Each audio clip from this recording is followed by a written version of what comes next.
Mirë të gjithëve. Ka kaluar një nga javët me siguri më të shënuara të qeverisjes sonë. Javën e shkuar, mund ta themi me plot gojën,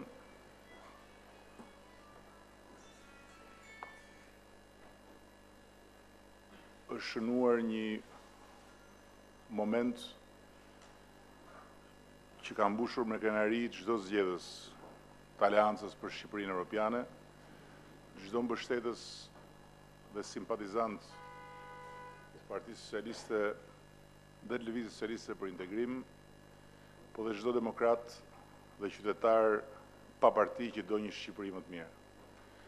Brenda dhe jashtë vendit ka jehuar fort fitoria e shumë pritur, po e pashpresuar nga shumë kush e shtetit me krimin në Lazarat. Vetë përfshira në ethet e asaj beteje e të gjithë shqiptarëve, brenda dhe jashtë vendit, e të gjithë miqve dhe partnerëve të Shqipërisë, e të gjithë agjencive prestigjioze ndërkombëtare të lajmeve, ishte treguesi i kuptim plotshmërisë rezultatit që arriti policia e shtetit javën e kaluar. S'ka asnjë dyshim se lufta me krimin ka qenë dhe mbetet edhe sot, pas zhdukjes Lazaratit nga harta europiane e drogës, një prioritet themelor. Një prioritet që siç e dimë të gjithë ka qenë te i mundimshëm në këtë pjesë hyrëse të qeverisjes për shkak të gjendjes katastrofike ku e gjetën policinë e shtetit. Dhe për këtë shkak, pjesa më e vështirë e frontit betejës sonë për ta rilindur këtë vend ka qenë kthimi i policisë së shtetit në krye të detyrës brenda 300 ditëve të para të qeverisjes. Ky zotim i marrë solemnisht përpara shqiptarëve para 23 qershorit të shkuar, është një zotim plotësisht i mbajtur sot në këtë 23 qershor, pa u mbushur ende 300 ditë e para të mandatit ton qeverisës.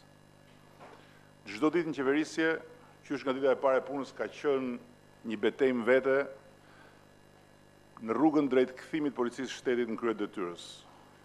Ka pasur ditë veçanërisht vështira, ku rruga është dukur shumë e përpjet për forcat në dispozicion. Ka pasur momente që do kishin dekurajuar shumë kënd, aq më tepër në kushtet kur krimi ka gjetur në krah këto kohë një aleat shumë të rrallë, opozitën politike, e cila në këtë periudhë vështirë rilindjeje ju kundërvu policisë së shtetit me një tërbim të pashoq. Por lejoni t'ju them se nuk ka pasur një moment vetëm, një sekond vetme që unë të kem dyshuar se ne do ta përmbushnim zotimin ton për ta kthyer policinë e shtetit në krye të detyrës. Sepse përveç tjerash, pikërisht në orët më të vështira, ka mundur të shoh dhe të çmoj cilësitë e posaçme të ministrit tonë të brendshëm. Aftësinë e tij për të drejtuar pa humbur qetësinë dhe as besimin edhe atëherë kur shtegu duket se bëhet shumë i ngushtë. Dhe mbi të gjitha përkushtimin e tij të jashtëzakonshëm në krye të detyrës. Prandaj Sajmir Tahiri sot meriton jo vetëm falenderimin ton të megjithëzemërt për vlerën e shtuar që i ka sjell jo thjesht qeverisjes, po vetë familjes sonë politike në sytë e publikut, por meriton besoj, dhe kjo duhet thënë sot, edhe ndjesën e heshtur të kujdo deputeti që ndaj tij nuk e ka bërë si duhet detyrën elementare të deputetit, e cila për kujtesë është mbështetja pa kushte dhe as rezervë e çdo ministri që kryen me përkushtim detyrën. Dhe sidomos kur për shkak detyrës ministri përballet me sfida dhe probleme posaçërisht vështira, me reforma dhe masa që ndryshojnë statu quo-n apo që prekin shpeshherë interesa të thella. Apo ende më keq, si në rastin e ministrit brendshëm, që në kushtet ku i ka rënë përpjesë punoi, i duhet përballet me situata nganjëherë teje të rënda. Sidoqoftë, le të ndjehemi me zë të lartë krenar sot që të gjithë, në këtë 23 qershor të parë të qeverisjes sonë, për faktin se ëndra dhe shpresat e rilindjes së 23 qershorit 2013, jo vetëm nuk janë fikur, po përkundrazi janë forcuar, fal shumë punësh të mira dhe rezultate të prekshme, dhe padyshim edhe fal punës shëmbullore të policisë së shtetit Lazarat, javën e shkuar që ishte qershia mbi tortën e kësaj dite të shënuar. Por asnjëherë mos harrojmë të vendosim dhe një por, pas çdo pune të mirë që bëjmë dhe çdo rezultati, sado të mirë që arrim. Dhe në këtë rast është me vend thuhet, por ky është vetëm fillimi. Ambicia jonë për policinë e shtetit shkon shumë më larg se sa kaq. Dhe sot as unë, as ministri i Brendshëm, as besoj kushdo nga ne këtu përgjithsisht, nuk e shohim rënien e Republikës së Turbit në Lazarat si pikë mbritjen për të ulur këmbkryq dhe për të rrahur gjoksin, po si një kthes të fortë, pas cilës mund dhe duhet ecim më shpejt drejt ambicjes sonë. Unë dua që policia e shtetit shqiptar në fund mandatit tonë të mos krahasohet më me çfarë ishte në të shkuarën, po me modelet më të mira në rajonin tonë.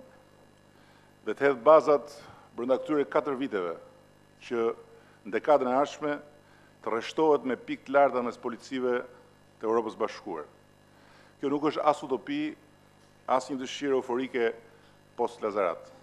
Kjo është e mundur dhe për këtë që po them, duhet gjykohemi në fund të këtij mandati.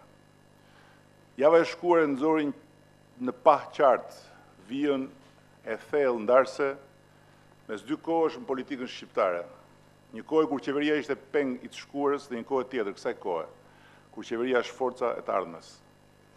Kjo vijë që ku më fort, ku më dobët, po përgjithsisht kudo është vendosur, si të qoftë, duke ndarë kohën në çdo sektor, u bëhet dukshme për të gjithë, mund vendin ku të gjithë para nesh ishin dorëzuar përpara inercisë të së shkuarës.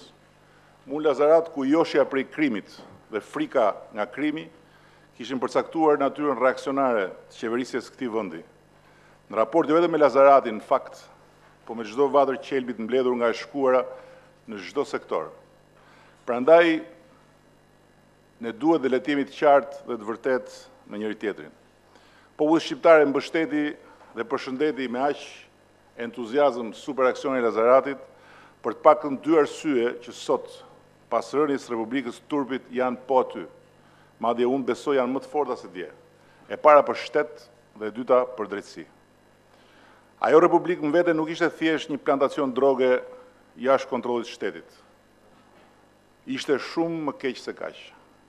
Ishte një shëmbulltyrë arrogante e shkeljes dinjitetit të këtij shteti nga forca e paudhë dhe paligjshmërisë dhe e triumfit pa drejtësisë mbi drejtësinë brenda sistemit të Republikës së Shqipërisë. Lazarati tregoi se ne mundemi dhe se asgjë nuk është e pamundur për këtë qeveri, po padyshim sfida për shtet dhe drejtësi është e gjitha përpara nesh. Dhe Lazarati jo më i fshati i çliruar tani më, po fenomeni Lazarat si forcë e paudhë dhe paligjshmërisë dhe si triumf i padrejtësisë mbi drejtësinë është shumë herë më i egër, shumë herë më i rrezikshëm dhe shumë herë më i fortë në sistemin e drejtësisë. Gatja i Lazaratit me armë dhe me thas të mbushur me ashash në shtëpi është askushi, në krahasim me gatet e pushtetit gjyqësor, që për armë kanë çekiçin e gjykatësit, ndërsa aparati bëjnë me thas duke nxjerrë nga kafazët gatet e krimit. Ose në krahasim me gatet e pazarit prokurorisë, që i kanë kthyer shumë prej dosjeve të luftës sonë kundër korrupsionit në letra me vlerë për karrierë dhe përfitime krejt vetjake në kurisë drejtësisë. Dashur deputet, superaksioni i Lazaratit na e bën dhe më të pamundur se deri para 5 ditësh që t'i shmangemi përballjes frontale, pa asnjë lëkundje me kriminalizimin e sistemit drejtësisë dhe me çdo element të inkriminuar brenda sistemit drejtësisë. Sepse superaksioni i Lazaratit e ka rritur edhe më shumë pritshmërinë popullore ndaj nesh, lidhur me vënien në vend të së drejtës këtij populli për 2 gjëra shumë të thjeshta që çdo popull i do dhe i meriton, po sidomos një popull mes Europës, për të pasur shtet dhe për të pasur drejtësi. Sot gjyqtarët që kryen krime, duke bërë pjesëmarrës në vrasjet dhe në tragjedit njerëzore që shkaktojnë rrugëve gatet e liruar me një të rënë çekiçi prej tyre, duhet ta marrin të qartë mesazhin se ne jemi gati të përballemi me çfarëdo kosto me ta. Derisa kush nuk do të ndahet nga gatet të shkojë të rri me gatet, tek vendi i gateve, pa mundur të bëjë dot më dëm për njerëz të pafajshëm në këtë vend që s'është vendi i gateve, po është vendi i qytetarëve të vetë zakonshëm dhe i familjeve të njerëzve të zakonshëm të këtij vendi. Po ashtu sot prokurorët që i kanë marrë kaq shumë kohë këtij vendi duke ardhur vërdall dosjeve të krimeve, të zyrtarëve të lartë, apo duke nxjerrë prej tyre vetëm ca cironga të lodhura si ato që kapnim ne në Kavanos te bregu i liqenit, do ta kenë të qartë se nuk mund t'i fshihen më përgjegjësisë tyre. Marrja e statusit kandidatit që shpresoj më në fund do ta marrim për Shqipërinë, dhe pse asnjëherë nuk i dihet deri në fund me këtë Europë që kemi sot, është dhe fundi i mundësisë që ne kemi për të justifikuar si vend, si popull, si shoqëri, po dhe si parlament dhe si qeveri për mjerimin e drejtësisë sonë. Askush nuk na toleron dot më, dhe askush nuk tolerohet dot më. Me këtë sistem drejtësie, antarësimin në Bashkimin Evropian, të jemi të qartë, Shqipëria nuk e shet dot as me dylbi. Në gjitha anketimet e publikut që ne bëjmë për të dëgjuar rregullisht sa më qartë zërin e qytetarëve, dy janë reformat që dallojnë mbi gjithë tjerat për mbështetjen e madhe që kanë popull. Reforma territoriale, që mbështetet rregullisht midis 75 dhe 80% të popullsisë në këtë shifër lëviz, dhe reforma në drejtësi për cilën mbështetja popullore është totale, përdejt çdo kufiri, çdo dallimi partijak, krajinor, moshor, gjithmonë mbi 90%. Reforma territoriale do ta mbyll me dinjitet shumë të madh për Aleancën për Shqipërinë Evropiane këtë sesion të parë parlamentar. Brenda një sesioni parlamentar do të kemi kryer një reformë themelore të shtetit që nuk u bë për 20 vjet. Ndërsa reforma në drejtësi do të jetë kryefjala e sesionit të ardhshëm. Dhe sigurisht do të koordinohet nga parlamenti. Pa shpikur asgjë, po thjesht dhe vetëm përmes Komisionit Ligjeve dhe në drejtimin e kryetarit Fatmir Xhavaj. Njësoj se reformën territoriale, natyrisht edhe këtë reformë ne e duam gjithëpërfshirëse dhe konsensuale në radhë parë me pjesëmarrjen e opozitës, por njësoj si reformën territoriale ne do ta çojmë përpara edhe reformën drejtësi me parimin tonë të shpallur që gjithë në parë. Do të dëgjojmë këdo, por do të udhëheqim pa u ndalur para kujtdo. Sot një vit, dashur shok, dashura shoqe, në këtë orë 23 qershorit kaluar ne ishim duke punuar për të nxjerrë sa më shumë njerëz në votime. Dhe Aleanca jonë mori 1 milion vota si fuqia e re e një shpresë të re. Nuk është as pak e lehtë dhe përgjithsisht është e pamundur, siç tregojnë eksperiencat, që një vit të ruaj në të njëjtën lartësi një qeveri, një shumicë në raport me votuesit e vet.